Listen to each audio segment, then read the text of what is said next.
Mga minamahal, tayo pong lahat ay tumayo na po sapagkat tayo pinarako na po sa paginig ng banal ebanghelyo ng kaligtasan ng ating pinakamamahal pa Jesucristo na ito po ay dadalhin ng ating po beloved ordained preacher, Fred De Assis. Praise the Lord po.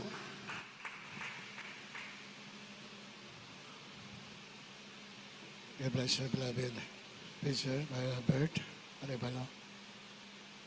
Tayo po ay manalangin na mahal. Hallelujah, hallelujah. Praise the Lord, hallelujah. Praise the Lord. Maraming salamat, mahal po Jesus, sa iyong matamis, banal, presensya, iyong binuhos sa aming kalagitnaan. Salamat sa paglangis niyo po sa mga pag-awitan, sa mga patotoo, sa mga awitin ng si Jesus Finest Generation Choir, matugtugin, yung pinagpala. Salamat din sa mga anak po niyo matatapat sa pagbibigay. Sa pag-aaral salita, mahal po Pinoon ko magpala, sa ganakil ako magawa. Umasalam ako sa inyo, sunong dalangin namin ginagalang, mahal na Pastor. Bless us once again, Lord, through your word. Aming sila saway lahat ng kaaway. I bind the yoke of Satan in the name of Jesus. Timos sa milibang doubts. Kasal. Right now, in the name of Jesus. In the name of Jesus. Hallelujah. Praise the Lord. Puri natin, mahal na Pinoon. Una sa lahat, nais ko po muna magbigay ng pinakamataas na pagpupuri, pagsamba sa ating Diyos na buhay, walang iba, ating mahal na Panginoon Jesus, lumikha ng langit at lupa. Nais ko rin pa magbigay ng dobleng pag-alang sa ating mahal na Pastor, Evangelist Willis Tan Almeida, the end time prophet, our loving God. We always remember and cherish the blessed memories of our beloved Assistant Pastor Linus Almeida, our beloved Mama Dear, sa kanilang mga beloved children. Nabati ko rin lahat ating mga beloved co-workers, beloved preachers, mga instrumentalists, mga waits, ating mga webcast viewers, at sa inyo lahat na mahal, magandang hapon po. Puri natin mga Pinoon. Kindly read Revelation chapter 13, verses 16 up to 18.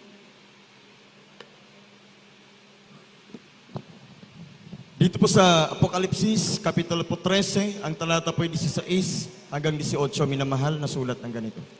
At ang lahat, maliliit at malalaki, at mayayaman, at mga dukha, at ang mga laya, at ang mga alipin, ay pinagbigyan ng isang tanda sa kanilang kamay at sa noo.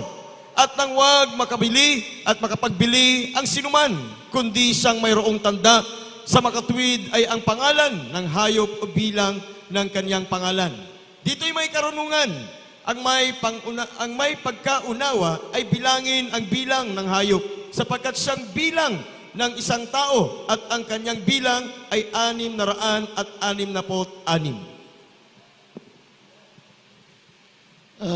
Minamahal, napaka mahalaga yan na ating maintindihan mabuti dahil tayo po'y nandito sa panahon kung saan matutupad yung hula na bago dumating ating mahal na Pinoon. Before the rapture will take place, yun po yung mangyayari at nangyayari na po sa buong mundo ngayon. Sabi nga sa ibang translation, sa English, sa New Living Translation, ang sabi na pagkabasa doon, sa 16, sa English, He requires everyone, small and great, rich and poor, free and slave, to be given a mark on the right hand or in their forehead. He required. So, re-required daw ng hayop ng Antichrist, lahat ng tao. He required. Kasi yan po ay, nakasulat po ay nangyari na dahil yan po ay nakita ni Juan sa pangitain. Kaya ang pagkasulat niya ay past tense na, nangyari na. Kaya sabi, he required. Sa ibang translation, sa New Standard Version, ang pagkasabi naman doon, it also forced all people. It also forced. Talagang mandatory. Talagang pilitan lahat. Yung mark of the beast it will be mandatory. It will be by force. It is a requirement. Yan po ang sinabi naman sulatan. Kung titignan mo sa ibang translation ng Biblia, it will be forced to everyone, to every people, to every tongue. Sabi nga, to small and great, rich and poor, free and bond, to receive a mark on their right hand or in their foreheads. Anong kasunod? Sa 17.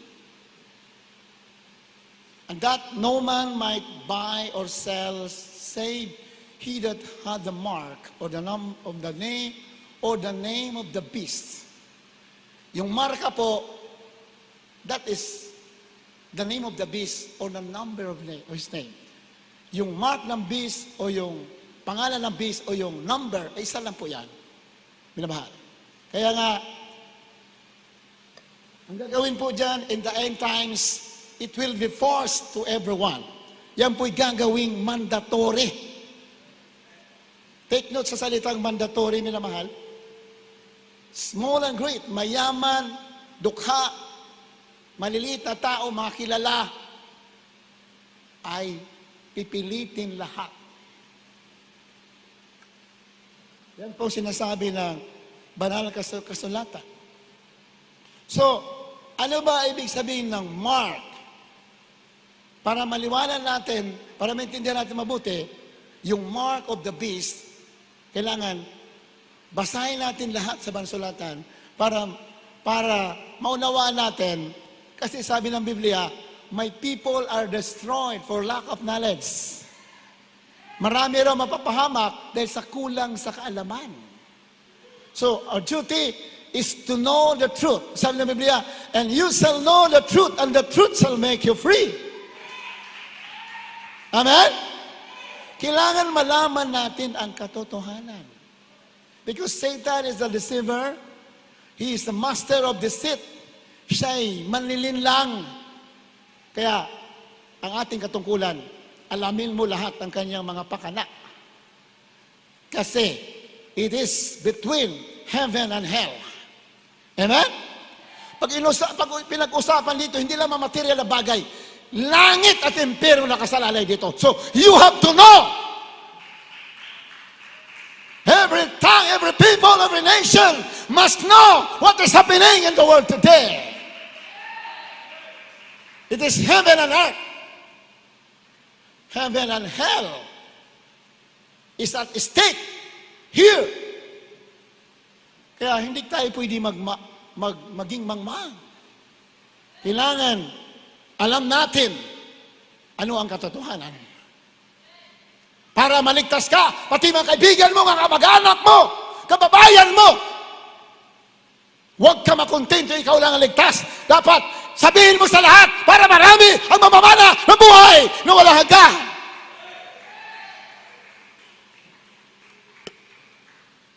The book of Galatians chapter 6 verse 17. Kindly read. Pakibilisan. Galatians chapter 6 verse 17.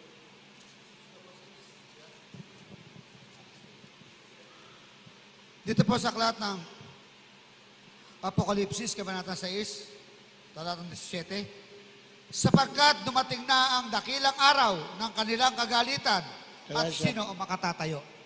Galatia 6:17. Aklat po ng Galacia, Kabanatang 6, talata 17, buhat ngayon, sino man ay huwag bumagabag sa akin, sapagkat dala kong nakalimbag sa aking katawan ang mga tanda ni Jesus. 17. Verse 17. Buhat ngayon, sino man ay huwag bumagabag sa akin sapagkat dala kong nakalimbag sa aking katawan ang mga tanda ni Jesus. Sa English, from henceforth let no man trouble me, for I bear in my body the marks of the Lord Jesus. The marks. Sabi ni Pablo, walang pwedeng bumagabag sa akin. Walang pwedeng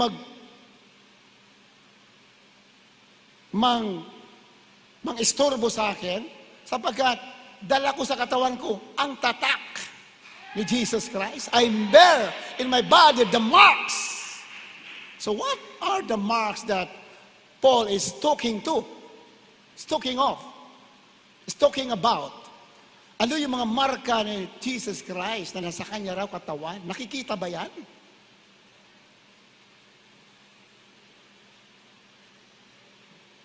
Basahin po natin, dagdagan natin.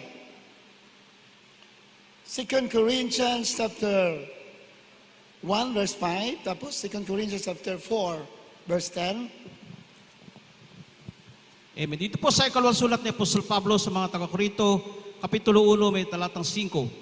Sapagkat kung paano sumasagana sa atin ang mga sakit ni Kristo, ay gayon din naman ang aming kaaliwan ay sumasagana sa pamagitan ni Kristo. At sa 4, Okay, chapter 4 verse 10. at dito po sa muli sa 4, talatang 10, lagi saan may tinataglay sa katawan ang kamatayan ni Jesus, upang ang buhay ni Jesus ay mahayag naman sa aming katawan. Laging saan may tinataglay sa katawan ang kamatayan ni Jesus upang ang buhay ni Jesus ay mahayag naman sa aming katawan. Sa English, always bearing about in the body the dying of the Lord Jesus, that the life also of Jesus might be made manifest in our body. So, kung ating nasundan yung mga talata, ibig sabihin ni Pablo yung tatak ni Kristo na sa kanyang katawan, ibig sabihin yung kahirapan ni Kristo na sa kanya. The marks of the Lord Jesus means the suffering of Jesus Christ also in the body of Paul. Palapakan natin, malapino. Yan ibig sabihin ng tanda o tatak ni Kristo na sinasabi Pablo. Yung tatak ni Kristo na sa akin. Ganun din sa atin. Yung tatak ni Jesus Christ na sa atin. Bakit?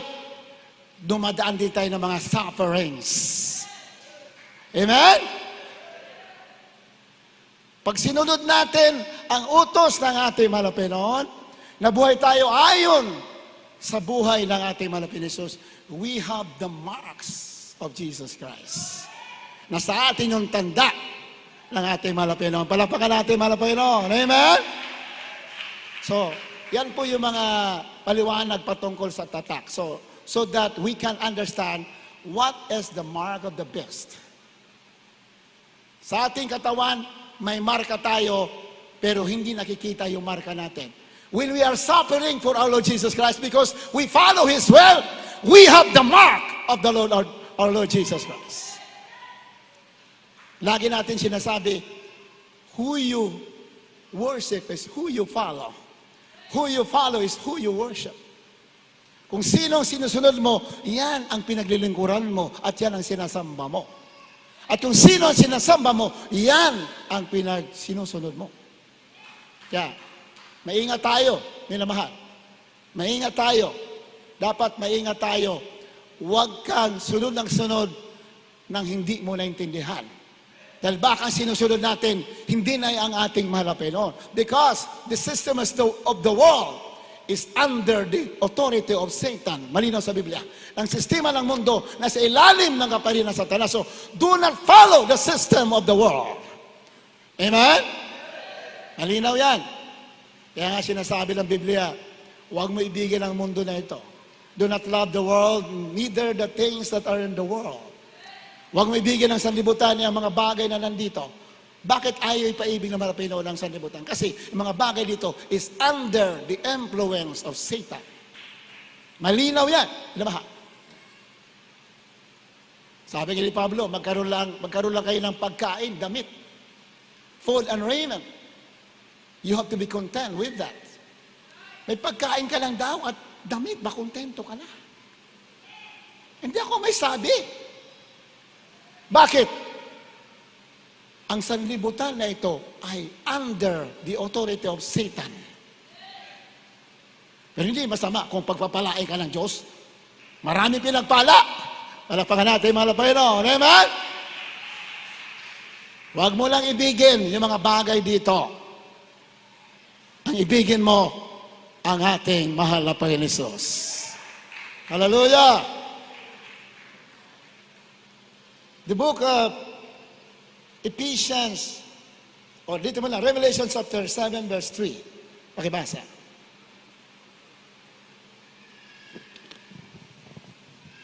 Dito po sa Apokalipsis, Kapitulo po 7, ang talata po ay 3, minamahal, na sulat po ng ganito.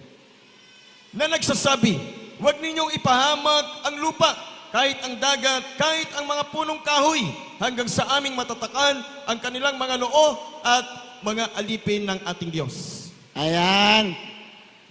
Pagdating ng the greatest tribulation, pagdating ng kahirapan, marami mga salot ang darating sa lupa. Sinasabi Biblia. Huwag ninyong ipahamak ang lupa, kahit ang dagat, kahit ang mga punong kahoy, hanggang sa aming matatakan sa kanilang mga noo ang mga alipin ng Diyos. So, ang tinutukoy na tatak dyan, mamaya malaman natin, may tatak ang mga Kristiyano, may tatak. Amen? Ngayon, mayroon ka ng tatak. Mayroon na tayong tatak. Then after the rapture, yung mga naiwan dito ng mga Kristiyano, mayroon pa mga ngaral dito. Pero karamihan ng mga maiwan dito ng Kristiyano o yung mga doon pa lang maniniwala sa gospel ay papatayin. They will become martyr. Hindi sila tatanggap ng tatak ng hayop, kaya papatayin sila. Yan po ang sequence sa Banal na Kasulatan. Ngayon, unti-unti. Ngayon, hindi pa papatayin ngayon. Hindi ka lang makakabili ngayon. Pero after the rapture, hindi ka na, pag wala kang tatak, papatayin. You will be beheaded. Palapakan natin, malapayno. So, gaano kalapit ang rapture, minamahal, gaano kalapit? Because the prophecy of the reign of the Antichrist is being unveiled in our very eyes today. Binubuksan sa ating mga mata ang hula sa paghahari ng Antikristo. May anak ng Diyos, dapat wala nang mapalamig-lamig sa panahon ngayon. Naku po, pag palamig-lamig ka, maiwan ka. And it is very hard for you if you will be left behind, it is very hard for you to live in the earth. Dahil hahabulin ka at hahabulin. You cannot buy your food anymore. And that, the prophecy is being fulfilled today. Nangyayari na ngayon, inuunti-unti. So napakahirap pag naiwan ka dito. Sabi natin mga pastor, there's only 1% for you to go to heaven. Pag naiwan ka sa rapture, 1% na lang ang pagkakataon mo para makapunta ka sa langit. Ano yun? Papugot ka ng ulo. Napakasakit yan. Bakit papugutan ng ulo? Bakit paintulot ang Diyos na papugutan ka? Ibig sabihin naman nun, ang haba binigay ko pagkakataon sa iyo, bakit hindi ka naglingkod ng totoo? Kaya naiwan ka. So ngayon ka na! Not tomorrow, it's got to be today. Ngayon ka na magpakainit sa ating paglilingkod sa ating malapino. Wala ka nang iiwanan na kalooban ng Diyos. Lahat gagawin mo. Nagbibigay ba ang malapino ng mahirap na mga palatuntunan? Hindi naman. Di ba? Hindi siya magbibigay ng mga utos na alam niya na hindi mo kayang gawin. Ganon ang Diyos sa Biblia. Hindi siya magbibigay na hindi mo kaya. Pag hindi mo kinaya, sinadya mo yan. Amen? Iba kasi, sabi, ayaw ko magbigay. Kasi yung kakilala ko, bigay ng bigay, naghirap. Masyadong makitid.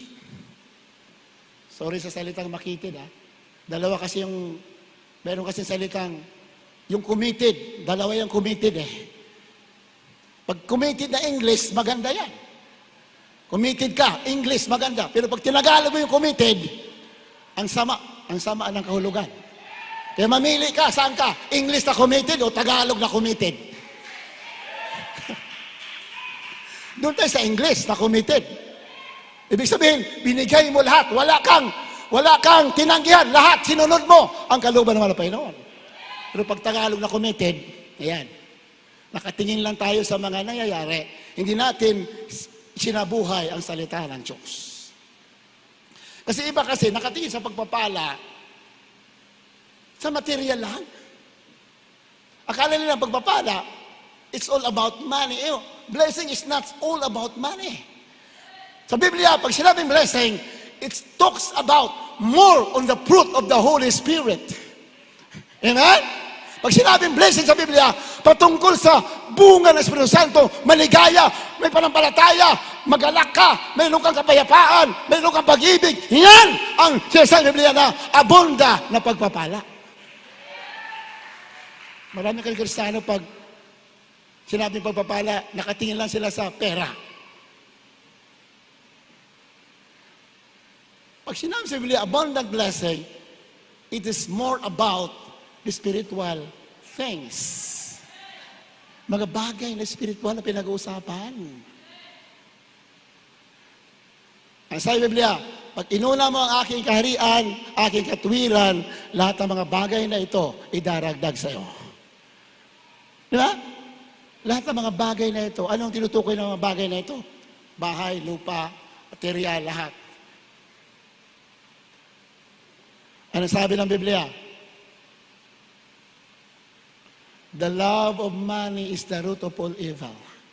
Marami raw naghangad ng kayamanan, tinuog ang kanilang buhay ng mga kalungkutan.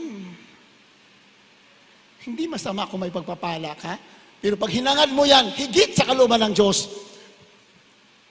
malaking problema yan. Unahin mo kalooban ng Diyos, yung kailangan mo, idadagdag sa'yo na mahal na Panginoon. Yan po ang logic sa banal na kasulatan. Do not love material things. Love God. Pag inuna mo ang Diyos, yung kailangan mo, idaragdag sa iyo. Yan ang gusto naman ng Panginoon.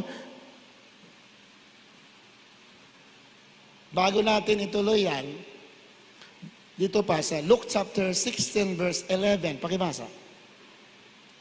Mamaya balikan natin Revelation chapter 7 verse 3.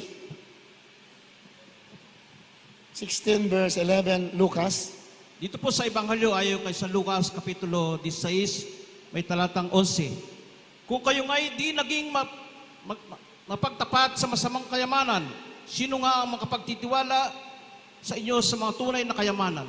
Amen. Ito sa English, sinamahalo, sa New Living Translation. Ang ganda ng pagkasabi. And if you are untrustworthy about worldly wealth, who will entrust you with the true riches of heaven? Ayan, o.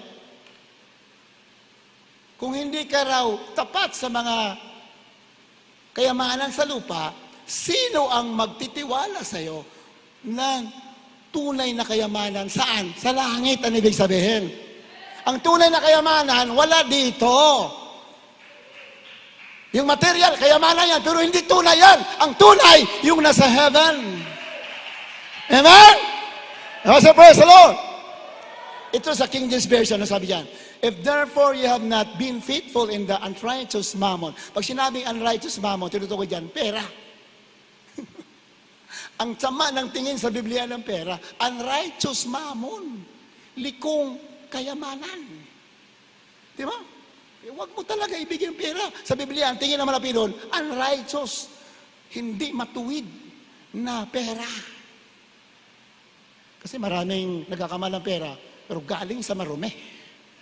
Amen ba? Galing sa illegal, galing sa mga droga, galing sa pang-hold up. Di ba?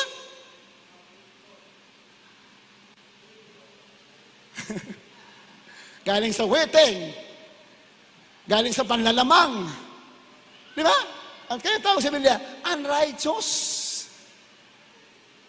Pero kung ang pagpapala mo galing sa matuwid, pinagpala ka, malinis yan, banal yan. Kaya kayo na mga tapat, ang iyong pagpapala, malinis na malinis, banal, sa harapan ng ating malapit. Kaya nga yung sa chapel, sa gawain ng Panginoon, ang ginagamit na pera dito, banal. Amen? May mga pumupunta dito ng mga kaibigan natin, inaalok tayo ng malalaking halaga, magkano? No way. Ang patungkol sa papaunlad ng gawain ng Panginoon, galing sa banal, galing sa malinis na pagpapala. May nag-alok sa atin. Nakaraang gawain lang. May nag-alok sa atin. Ha? Nag-alok sa atin. magkano bang kailangan ninyo? Sabi ko, hindi po kami naghanap ng pera. Hinanap namin dito, kaluluwa. Kung tayo mukhang pera ay, akin na, ilalok mo, akin na. Tanong ba naman, magkano? Sabi ko kaya, 20 million. Bibigay agad yun. Sabi ko, hindi po. We don't need money. We need souls. We need the gospel of Jesus Christ to be preached all over the world. Yan ang ating pinagpala tayo dahil nakita natin sa ating mga pastor paano maglingkod sa ating mga Pinoy. Hindi mga bagay dito ang hinahanap natin. Although kailangan natin ng material, bahalang Diyos, hindi tayo pababayaan. Gawin natin yung tama sa harapan ng ating mga Pinoy. If you're a Christian, do what is right. Amen? Our life in this world are full of decision. Punong-puno ka ng papasya. Dapat ang decision mo, ang buhay mo, nakaayon sa salita ng Diyos. Para sigurado ka sa pagbabalik ng ating mahalapin. Ano sabi ng binasa natin? Ang sabi sa New Living Translation, ito kasi sa King James, malalim yan. Pagdating sa New Living Translation, if you are unworthy about worldly wealth, hindi ka raw karapat-dapat tungkol sa mga kayamanan sa sanlibutan, ibig sabihin, hindi ka mapagkatiwalaan, who will entrust you with the true riches of heaven? Sino magtitiwala sa iyo ibigay ang tunay na kayamanan? Dito nga yung maruming kayamanan, hindi mo nga kaya. Di ba? Hindi ka nga mapagkatiwalaan sa mga bagay na pansamantala. Sino magtitiwala sa iyo sa bagay na pangwawalawagan? So that is the logic of the Word of God. Malalaman ng Panginoon na mahalaga sa iyong langit kasi hindi mo iniibig yung mga bagay dito. Diba? So praise the Lord. Kung mayroon ka, pagpapala, maganda yan. Siguraduhin mo lang na tapat ka sa lahat ng bagay at malinis ang ginagawa mo. Diba? So praise the Lord. Because heaven cannot be compared with all the things of the world combined. At lahat ng kayamanan sa mundo pagsama-samahin, hindi kaya yan itumbas sa gloria na naghihintay sa iyo. Kaya ibigin mo ang Diyos higit sa lahat. Huwag may pagpalit ang kayamanan mo sa langit sa mga bagay dito na pansamantala. Balikan natin. Revelation chapter 7 verse 13. Ano sabi dyan? Verse 3. Saying, hath not the earth, neither the sea, nor the trees, till we have sealed the servants of our God in their foreheads. Ayan. Ito po ay mangyayari sa tribulation. Nandito na po tayo sa tribulation, but there will be another tribulation, which is called in the Bible, the greatest tribulation. Mayroong kahirapan at mayroong pagdarating na pinakamatinding kahirapan. Kailan mangyayari yan? After ng pagdagit ng mga banal. Nandito na ba tayo sa kahirapan? Nandito na. Pero wala pa tayo sa greatest tribulation. Mangyayari ang greatest tribulation, wala ng church. Palakpakan natin, malapay noon. Amen? Nandito na tayo sa kahirapan. Kaya sikapin mo na maglingkod talaga ng totoo dahil pag naiwan ka rito, pinamahal, kawawa. Kawawa talaga. There's no other solution for you to go to heaven. When you're left behind in the rapture, the solution is to be beheaded, to be killed by the Antichrist. Pupugutan ka, habulin ka ng mga sundalo dito pag naiwan ka after the rapture para pugutan ng ulo. Pag hindi ka nagpatatak, kung gusto mo patatak, okay. Hindi ka pugutan, sige, huwag mo hindi ka pupugutan nga lang, magpapatatak ka. Pag natatakan ka, saan ka pupunta? Mamaya babasa natin. Lahat ng natatakan, lahat ng tumanggap ng system of the Antichrist, the system of the world, will be tormented in hell forever and ever. Mamaya, basahin natin yan. So, ang tinutukoy dyan, tatakan daw ang mga servants of our God in their foreheads. Tatatakan sa loob. Tayo po, mayroon na po tayong tatak. May selyo na po tayo. Mamaya, babasahin natin, paano natin natanggap yung tatak? How we receive our seal or our mark. Paano natin natanggap yan? Basahin natin. The book of Ephesians chapter 1 verse 13, then Ephesians chapter 4 verse 30. Dito po sa aklat ng mga taga-Efeso, kabanatang 1, talata po ay 3. Ito po ay 5, ito po pagkakasabi. Na tayo itinalaga niya ng una pa sa pagkakukup na tulad sa mga anak sa pamamagitan 13. 30. Madiri, ano ba yan? Laging mali yung ano mo. 1, 3, 13. 1, Efeso talatang 1, talata 13. 1, 13.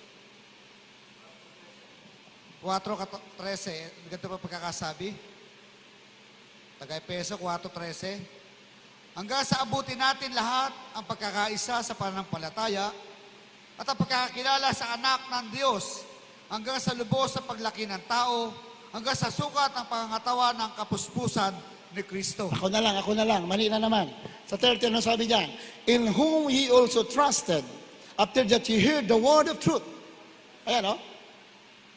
Sa 1 muna, 1.13. 1.13. 4.14 yun eh. 1.13.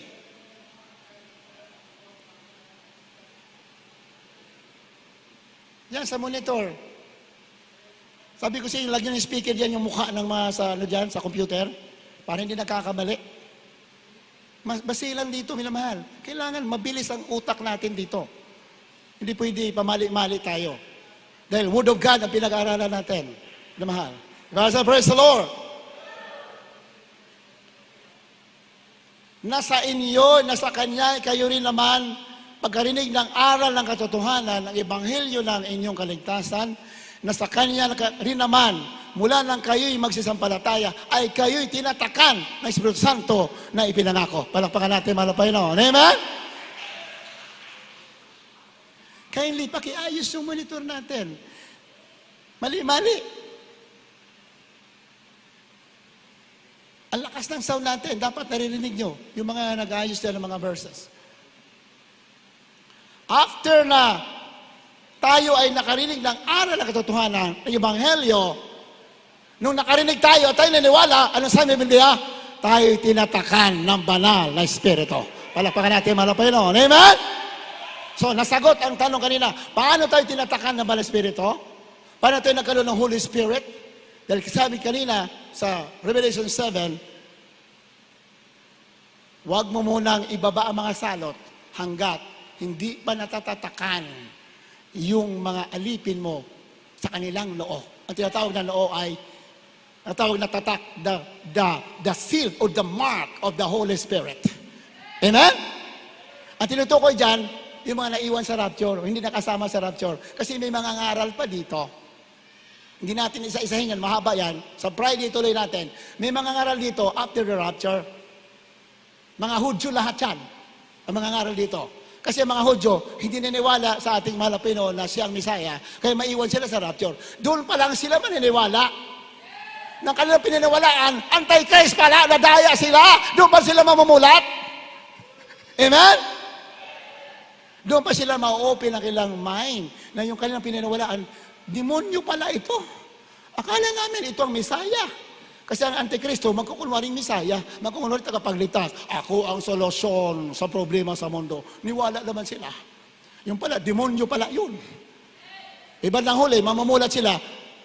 Doon sila mangangaral ngayon, napakadami nila. Kaya maraming maniniwala at matatatakan sa noo. Palakpakan natin, malapay noon. Amen?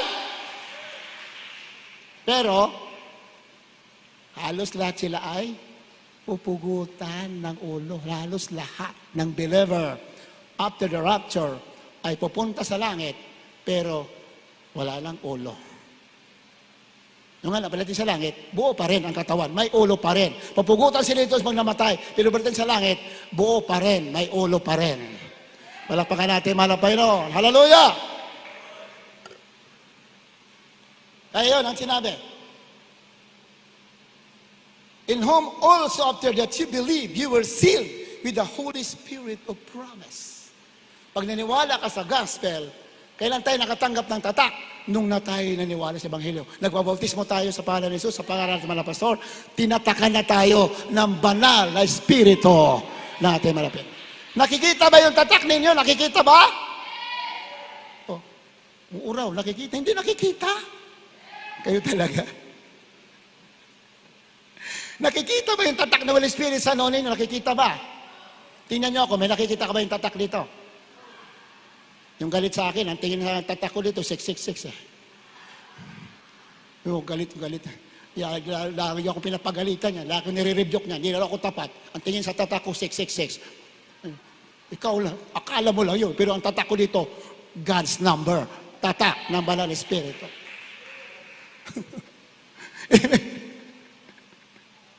Hindi pwede baguhin yan, yung tatak natin.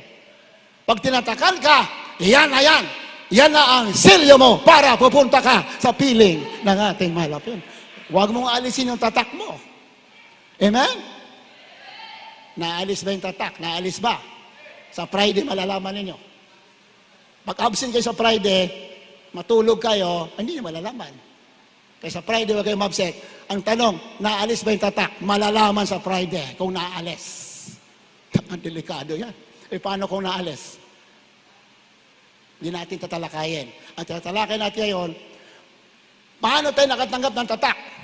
Nung naniwala sa Ebanghelyo, nag-obey sa gospel, sinunod ang gospel, tinatakan tayo ng tatak ng Espiritu Santo. Kaya, yung tatak ng hayop, makikita rin ba sa noo, sa kamay? Makikita ba? Hindi. Alanganin kayo sumagot. Hindi kayo sigurado. Hindi po makikita yung tatak. Hindi makikita. Kung paano ang Holy Spirit hindi nakikita na tatak sa mga Kristiyano, yung tatak ng demonyo, hindi po yan nakikita. Malinaw yan.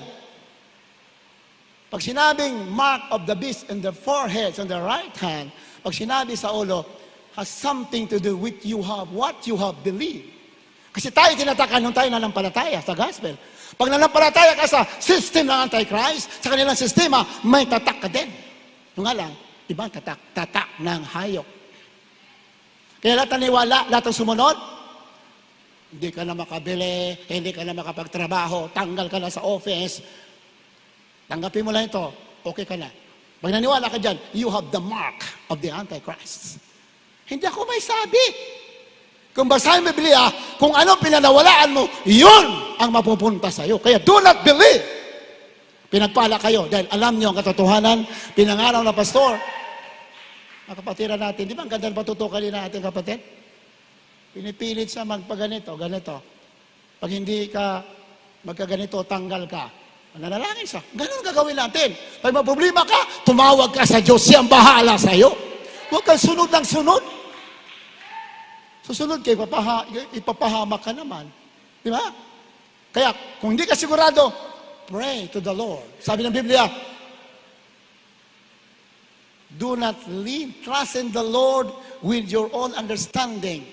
Do not lean on your own understanding. Trust in the Lord with all your heart. And do not lean on your own understanding.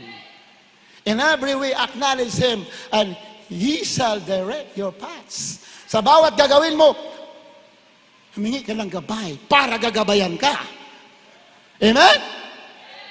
Ibang mga Kristiyano, tanggal ka sa trabaho, ganyan, turukan ka. Sige, turukan mo ako. Ako po, kakatakot ka. Huwag mong sayangin yung kalayaan mo sa pagpupuri sa Malapeno. Di bali mawala lahat, huwag lang mawala ang Holy Spirit sa buhay mo. Kaya sa Friday malalaman natin, mawawala ba yung tatak o hindi ng Holy Spirit. Pag umabsent kayo, hindi nyo malalaman yan. 4, dagdagan pa natin, Ephesians chapter 4, verse 30. Ano sabi dyan? Tagalog, pakibasa. 30, hindi 13. 30. Efeso Kapitulo 30, ha? Efeso Kapitulo po 4, ang talata po ay 30, minamahal. At huwag ninyong pighatiin ang Espiritu Santo ng Diyos na sa Kanya kayo'y tinatakan hanggang sa kaarawan ng pagkatubos. Amen. Palapakan natin, mahal na Panginoon. Hallelujah! At huwag ninyong bigatin ang Espiritu Santo ng Diyos na sa Kanya kayo'y tinatakan. Pati nagbabasa natin, nabubuyoy na rin eh. Parang gusto ko na mahawa dito rin. Practice tayo, practice ha? Practice. Pag nagpa-practice ka, parang karate ba? Pag may practice mo ng karate, gagaling ka sa karate. Ganun sa pagbabasa, ganun din. Araw-araw, basa ka ng basa. Para pagbasa mo, dire-diretso din. Palakpakan natin, mahal na Panginoon. Amen? Iba kasi, puro practice sa FB. Kaya yun. Wala nangyayari sa atin. Practicein mo pagbabasa, Word of God. Ganun practice na. Sa Biblia nakasulat, exercise yourself to godliness. Sanayin mo ang sarili mo sa kabanalan. Lahat sanayin mo patungkol sa spiritual. Para pag ganap mo, maayos lahat para sa kalalatian ng ating malapit. Di ba? Pati yung pag-awit dito, pinapractice yan. Tingin mo yung mga member na umaatin sa practice. Pag kumakanta, ang layo ng bibig doon sa lyrics eh. Hindi kasi umatin eh. Yung iba lahat nakatikom siya, nakabuka. Mahalata yun pag umaawit yung choir, yung mga hindi umatin sa practice, sa bahay lang, practicein mo yung awit mo. Iba habang umawit, parang isda, ganun-ganun lang, hindi alam yung lyrics. Mangopya ka ng awit, kopyahin mo. Sabi ba, bahala naman ang Panginoon. Anong bahala na? Maintindihan ako ng Diyos. Hindi ka maintindihan. Kaya mo gawin yan, gawin mo. Hindi mo kaya, kaya ng Diyos. Yung kaya mo, gawin mo lahat. Nagpaka natin malapay noon. Di ba? Yun ang sabi ng pastor. Kaya mo mamuhay ng banal. Kaya magsuot ng banal. Kaya magsuot ng mahaba. Kaya magpahaba ng buhok. Gawin mo. Yung puso mo hindi kaya, ba kaya. Diyos ang gagawa niyan. Yung kaya mo, gawin mo. Hindi mo kaya, Diyos ang bahala. Di ba? Partnership yan. Partnership sa Biblia, sa Kristiyano. Yung kaya mong gawin, kaya mo magtapat, kaya mo dumalo, kaya magpahaba ng buhok sa mga babae, kaya mo magsuot ng banal. Di ba? Gawin mo. Pero hindi mo kaya, siyang gagawa.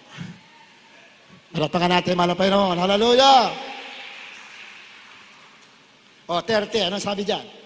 And grieve not the Holy Spirit of God. Huwag daw natin pighatiin ang banal na Espiritu ng Diyos. Nako, mukhang may hint na tayo.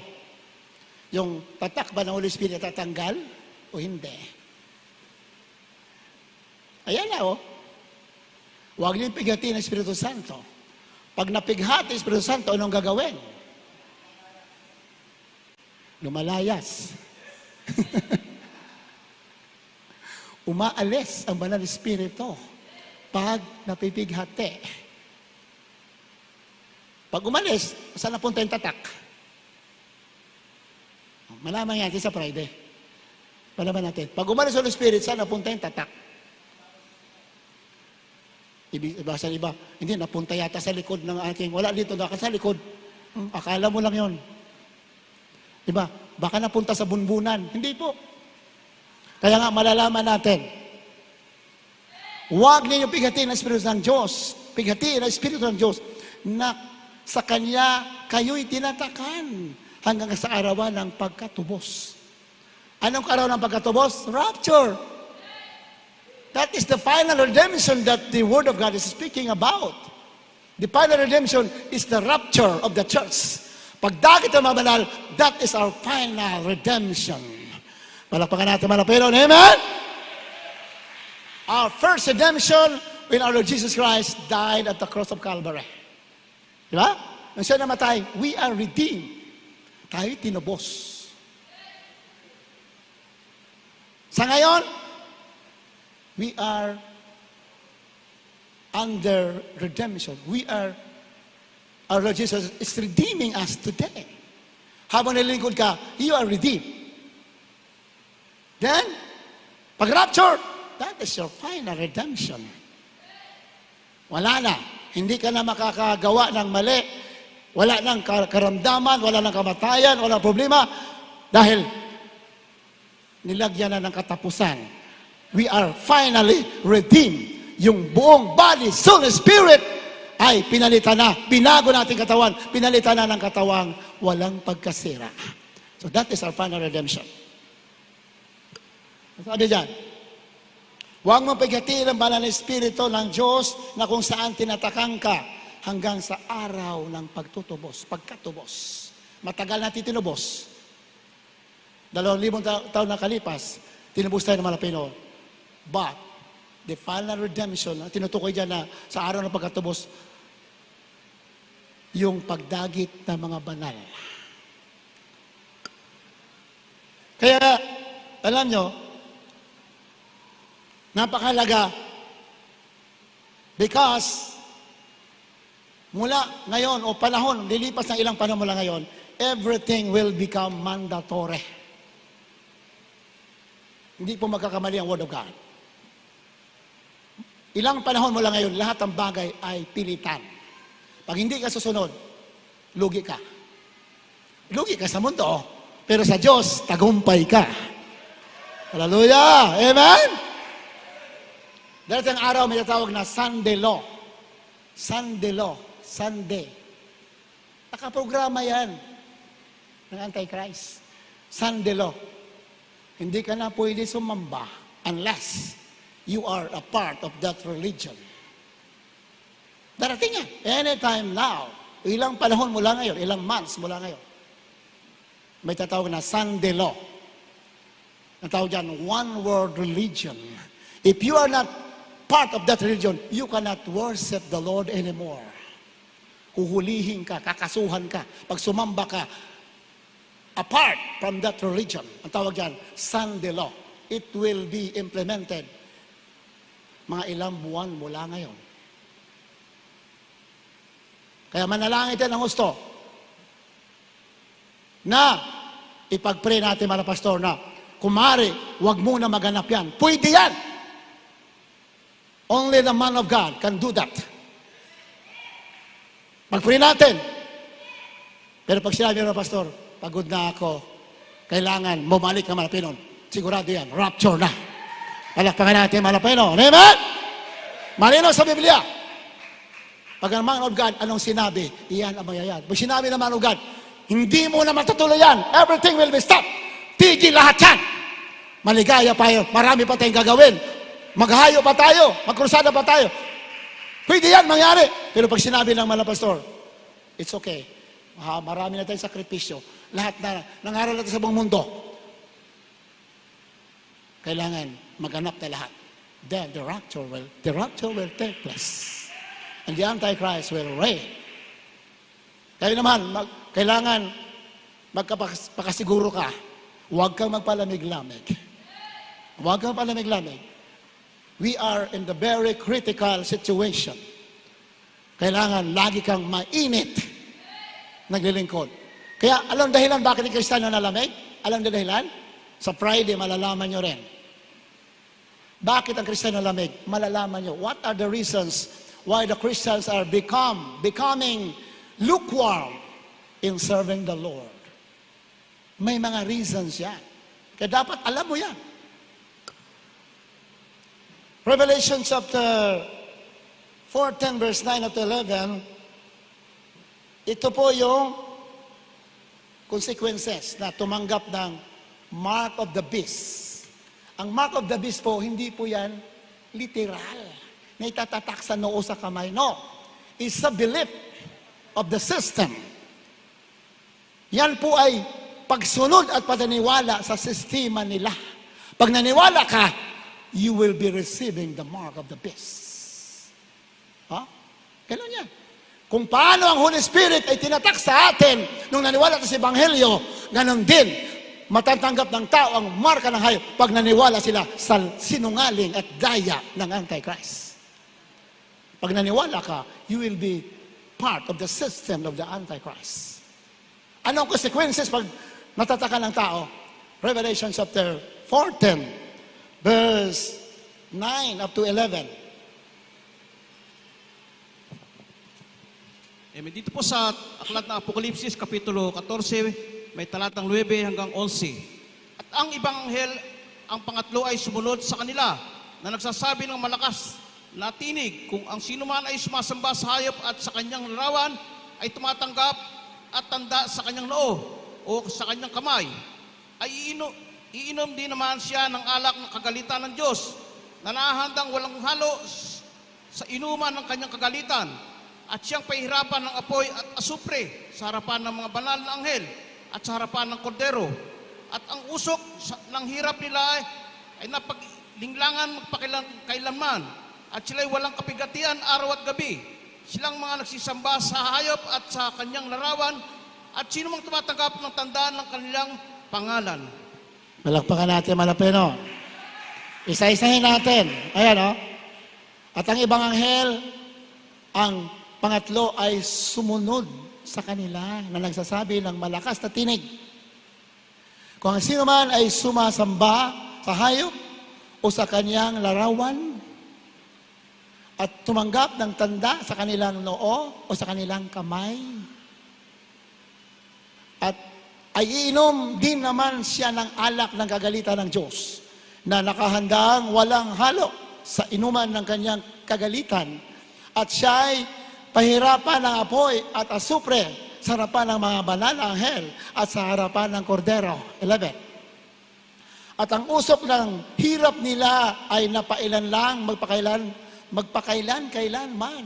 At sila ay walang kapahingahan araw at gabi. Silang mga nagsisisamba sa hayop at sa kanyang larawan, at sino mang tumatanggap ng tanda ng kanyang pangalan. Wala ng kaligtasan. Yan ang ibig sabihin.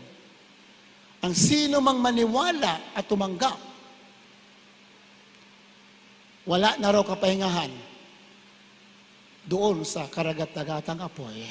They will be tormented day and night forever and ever. Nakakatakot, minamahal.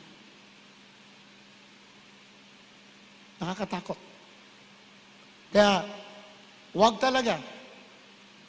Everything will become mandatory. Nowadays. Lahat gagawing mandatory. Anak ng Diyos. Alam mo na ang tama. Palakpakan natin, malapay, no? Amen? Nandito ka na sa katotohanan. You are in the true church of Jesus Christ. You have the true man of God, ating mga pastor, na nag-ngaral sa atin.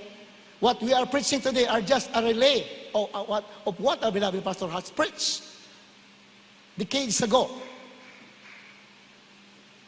Ano namang inuulit yung mga pangaral ng pastor para sa inyo. Nung araw, binata pa ako, pinapangaral ng mga pastor yan, huwag kang tatanggap ng tatak ng Antichrist. Sa noo o sa kanang kamay. Sa noo, pag sinabi sa noo, hindi literal. Kasi ang tatak ng Holy Spirit, hindi po literal sa atin. Ganun yung atak ng Antichrist. Hindi literal. Pag sinabing in your foreheads, has something to do with you, what you have believed. Kung ano pinaniwalaan mo, doon ka magkaroon tatak. Sa kanang kamay, dalawa yan. Either sa noo o sa kanang kamay. Sa kanang kamay, may kaugnayan sa ginagawa mo. Kung ang ginagawa mo ayon sa sistema nila, susunod ka, kawawa ka. Salamat sa Malapay-noon. Nandito ka na sa totoo. Purihin na Malapay-noon. Praise the Lord! Kaya, mga pagsubok natin, baliwala yan, namahal. Yung mga pagsubok natin sa mundo, baliwala yan. Masakit ang mga trials na nangyayari, pero kaya nangyayari sa atin kasi gusto niyang palitawin ang ating dalisay na pananampalataya. Amen? Araw-araw may pagsubok ang Kristiyano. Hindi pwede wala. Pero lahat yan, sabi ng Biblia, pinahintulot ang mga pinyan para lalo kang mapalapit sa Kanya. Amen? Yung pagsubok natin, instrumento ng Diyos yan para maging malinis ka, maging tapat ka, at maging karapat-dapat ka sa Kanyang pagbabalik. Kaya huwag tayong matitisod po may mga pagsubok. Lalo tayong magsumamo, lalo tayong magpakainit. Amen? Lalo tayong lumapit sa Malapay-noon. na siyang may control na lahat ng bagay sa mundo na ito. Diba? So praise the Lord! Sino ang magpapatuloy hanggang sa wakas? Sila ang maliligtas. Ibig sabihin ng Biblia, sino magpapatuloy na susunod kahit nahirapan? Kahit nahirapan ka, huwag mong tingnan ang kahirapan mo. Sino San Pablo? Pinapatay sila, mga apostolong araw, mga disciples, hinuhuli nila latigo. Pinapakain sa mga leon, ang mga believers ng araw. Pero tayo, simple lang ang pagsubok natin. Bago mag-rapture, simple na lang. Ganito lang. May nakakasakit, may nakakatisod, mayroon mga hindi gusto nangyari sa buhay natin. Simple lang. Pero after the rapture, ibabalik uli yung papatay na yung mga totoong anak ng Diyos. Kasi tatayo talaga sila sa katotohanan. Hindi sila luluhod sa kanino man. Diyos lang ang kanilang susundin. Wala nang iba. Kaya pupugutan sila ng ulo, mahal. Pero that would happen after the rapture of the church. At tayo ng mga pinagpala ngayon, sa unang dahil mga pastor, ang ating hinihintay, ang pagdagit ng mga banal. Anytime. Ilang panahon na lamang matutupad na po yung mga hula na maghahari ang Antichrist. Unti-unti, gigipitin ng mga Kristiyano. Unti-unti. Hanggang sa after the rapture, pag hindi ka sumunod, pupugutan ka lang. Ngayon, babawalan ka lang.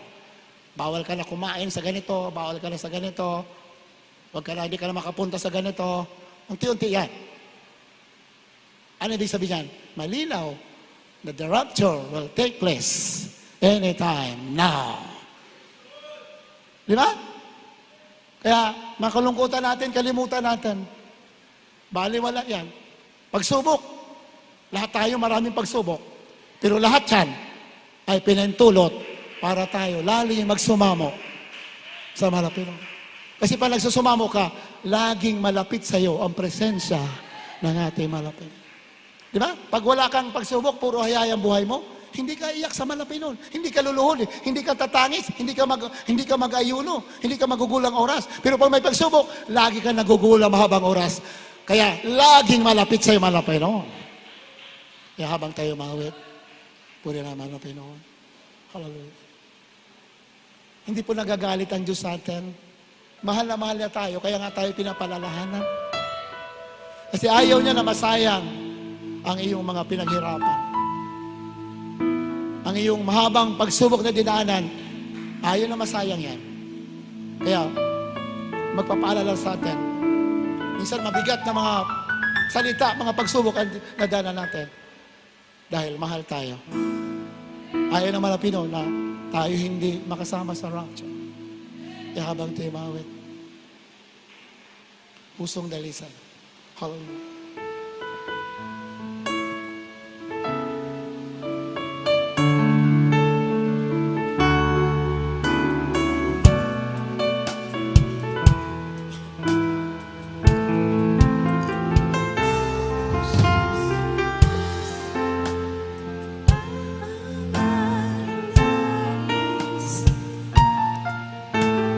Dalhin mo, Diyos, para sa akin.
tayo na mahal.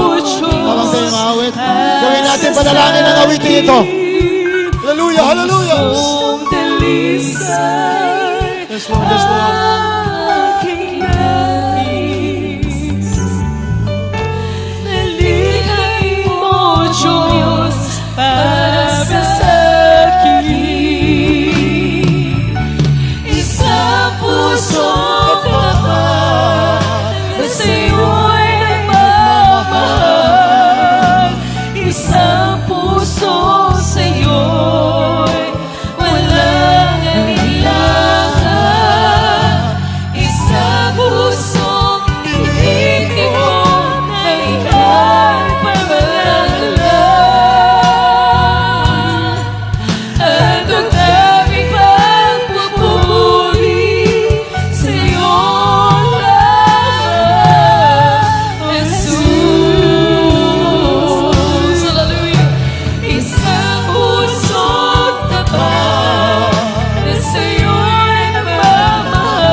Maraming pagsubok sa mundo, sabi ng Biblia. Lalo na sa huling panahon. Hallelujah. Ang bunso ko nung isang araw, pagkagising, katabi ko, Papa, nanaginip ako kagabi, kanina. Nag-rapture daw, at may nakita akong bato na malaki na hulog mula sa langit. Tama-tama, sa NASA, sa balita, narinig ko, by the mid of December, kalagitan December, meron daw tatama na asteroid sa mundo. So baka yun ang mangyari. Hindi natin, baka lang mangyari. Sabay kasi yan. Pag tama na ba ito, sabay rapture. Ganun yan. Bago magkaroon ng pagkawasak, dadagitin ng mga banal. Kaya na mahal, huwag natin tingnan ang mga kipigatian natin dito. Tingnan natin ang antimpala ng ating mahal na Panginoon. Hallelujah. Hallelujah. Maraming kabigatian ng mga matuwid. Ngunit, hindi sila pinabayaan kailanman ng mahal na Panginoon. Kayo yung matuwid, kayo na nagtitiis, kayo na sumusunod, kayo matuwid sa harapan ng ating mahal na Panginoon.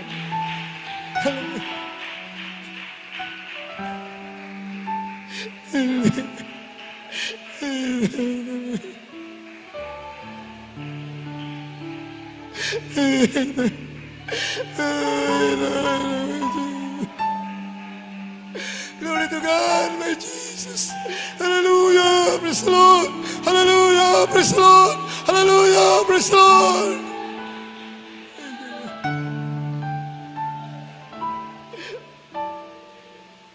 Salamat, wala pera. Nagilagan, salamat. Nagilagan, salamat. Thank you, Lord. Oh, my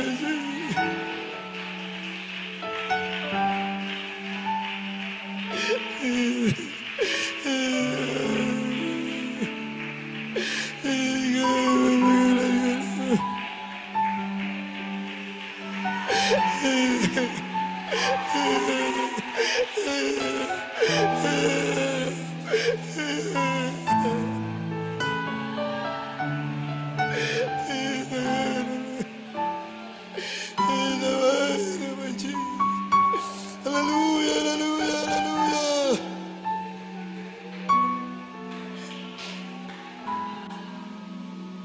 Puri ka, magpagkailan-kailan pa ba? Wala kang katulad, wala kang pantay, yung pag-ibig. Na talaga tiwala sa'yo, hindi mo pinapahiya, malapay na. Hallelujah, my Jesus. Ang ginawa ka, my Jesus. Hallelujah, praise the Lord.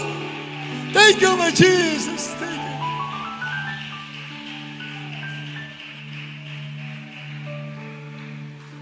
Tiisin mo lang ang mga sakit. Minsan nasasaktan tayo. Minsan napalalanan tayo ng malapinon. Tiisin lang natin. Dahil tayo tagalangit. Marami pagsubok ang matuwid. Ngunit sa dulo ay buhay na wala hanggan. Hallelujah. Pinagpala kayo, pinamahal. Pinagpala tayo ng lubusan. Sa panalangin natin, mga pastor, hindi tayo pinabayaan. Kahit na magutom ang lahat, tayo po ay susuplayan ng Diyos na buhay. Hallelujah. Manalangin tayo, lahat po ng mga kailangan ninyo, maging sa mga nanonood, mga webcast viewers natin, pagpalain kayo. Mga may sakit, ilagay yung mga kamay sa ulo. Tampo natin ang kapatiran. Patong yung kamay sa isang kamay sa ulo, isang kamay doon sa parte, yung katawan na doon ang karamdaman ninyo. Kalooban ng malapinon, gagaling kayo. Ang walang sakit, itaas ang dalawang kamay. Kalooban ng malapin ni Jesus na kayo ipagpapalain at tutugunin ang iyong panalangin. Hallelujah! Hallelujah! Opo, dakilang masalangit sa matamis na pangalan ng aking pinakamalapin ni Jesus. So nagdalangin namin ginagalang mga pastor. Pagalingin mo lahat ng may sakit, aming kapatiran, sampo ng mga webcast viewers. Pagpalain mo sila, pagalingin mo ka lang mga karamdaman. Lutasin mo lang para problema. Mga problema sa hanap buhay, ikaw maglutas. Sa pangalan ni Jesus, in Jesus' name. So the problems, heal their sickness and diseases, O Lord. In the name of Jesus. Hallelujah, in the name of Jesus. Dami sinasaway. Lahat ng gawa ng kaaway. Demonyo ng cancer, leukemia, diabetes, mga kahirapan, mga problema, lumayas ka ngayon tin sa anak ng Diyos. In Jesus' name, demons of sickness, I command you, in Jesus' name, kasal, the children of God, right now, in the name of Jesus, in the name of Jesus, be healed in Jesus' name. Problem be solved, in the name of Jesus, in the name of dearest Jesus, in the name of Jesus. Thank you, my dearest Jesus. Thank you, my dearest Jesus. Lahat na niwala na magaling na, lahat na niwala na nalutas ng problema, taas ang kamay. Sumigat tayo 3 beses. Hallelujah, praise the Lord. Hallelujah, praise the Lord. Hallelujah, praise the Lord. Hallelujah, praise the Lord. Magpasalamat tayo, banggitin natin. Thank you, my dearest Jesus. Thank you, my dearest Jesus. Thank you, my dearest Jesus. Palakpakan natin ating mahal na Panginoon. Hallelujah, praise the Lord. Puri natin mahal na Panginoon. At para sa kalinawan ng lahat, wala pong personal na inalok sa atin dito. Nung linggo baka sabi niyo may inalok sa atin. Wala po. Mayroon lang nagsabi sa akin na ganito raw ang hingin ko. Ganito raw ang hingin natin. Pero wala man po inalok sa atin. Wala po inalok. Ang pinagbibili lang, ano may tutulong sa atin. Salamat sa mga Pinoy, mababait nating mga government officials na gusto tumulong sa gawain. Pero sa atin, pinasabi lang na kung ano may tutulong. Pero sa atin naman, hindi tayo nahingi ng finances, hindi tayo hingi. Para sa atin, gusto lang natin makatulong sa mga unbelievers. Kung pahintulot yan, ay mag-sponsor sa atin para makatulong tayo sa iba, pwede siguro yun. Pero nahingi tayo ng mga financial para sa atin o para sa church, hindi po natin. Hindi po natin ginawa yan. Although naghihintay lang sila, pero hindi po natin ginawa dahil tayo po'y sumasampalataya at sumusunod sa salita ng Diyos. Amen? Hindi po natin priority mga bagay na ganyan. Ang priority natin, yung pagsunod sa kalooban natin, mga Pinoy. Nung nais tumulong sa atin, ating mga mahal na mga leader, pagpapalain sila natin, mga Pinoy. At maganda ng kailang mga motibo, gusto nilang tumulong, pero we never ask any financial na mga bagay. We never ask. Hindi po tayo nanghihingi. Kung ang ating lang hiling, gusto lang natin makatulong sa iba. Kung may mag-sponsor sila para makatulong tayo sa iba, praise the Lord. Kung hindi, walang anuman. Sapagkat kahit kailan tayo po ay laging sumasampalataya sa ating mahal na Pinoy. God bless you so much, minamahal. Ating overnight prayer, marami tayong pag-aaralan sa Friday. Huwag kayong mabsent, minamahal. At overnight prayer natin, alas 10 ng gabi, hanggang alas 3, alas 4 ng madaling araw ng Sabado. Then, ating Sunday, dito po tayo, 9 a.m. Then sa Ildefonso natin, Holy Supper po natin this coming Sunday, 9 a.m. to 4 p.m. Then sa Ildefonso natin, dito rin lahat. So, walang gawain sa Sunday sa San Ildefonso. Pero kahapon may gawain, Tuesday, San Ildefonso. Then after ng Holy Supper, balik uli sa San Ildefonso ang gawin natin. Sunday, last 10 din ng umaga umpisa. Pero sa darating na Sunday, Holy Supper, mahal, dito po lahat ang ating mga kapatiran. Pwede natin malapeno. Amen? God bless you, minamahal. Huwag kayo mabsent. Hallelujah. Dahil alam na po natin ang mga nangyayari ngayon. Pinalam na po ng mahal na Pinoy sa ating mga pastor. Kaya, huwag po tayong magpalamig. Tayo po'y laging mainit na maglingkod sa ating. God bless you. We love you so much. Pwede natin malapeno. Tayo dumako na sa ating pansamantalang paghiwalay. Beloved Brother Romy Villar. Sa ating pansamantalang paghiwalay. Brother Rom, nandiyan ba? Tayo tumayo namin naman sa ating closing prayer. Pwede natin malapeno. God bless you po, beloved OP. Hallelujah. Tayo po'y manalangin mga minamahal sa ating pagtatapos.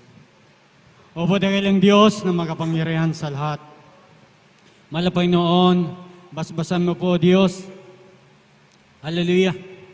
Sa araw na ito, sa unang panalangin ng aming mga magulang sa iyo, malapay noon. Maraming salamat po, malapay noon, sa magandang panahon ipinagkaloob mo sa amin, malapay noon.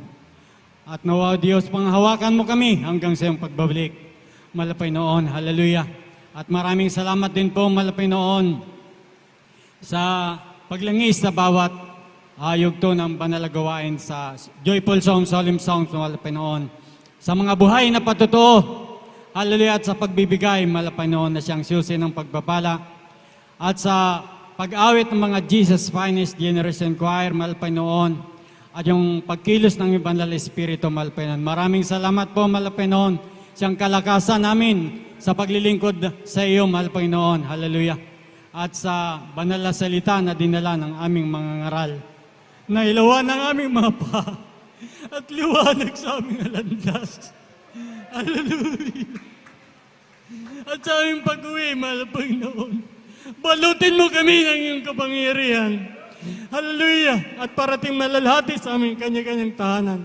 Itong aking samot na langin sa makapangyarihang pangalan ni Jesus. In Jesus' name. Amen. Amen. God bless you, minamahal. We love you so much. Father Jesus loves you more.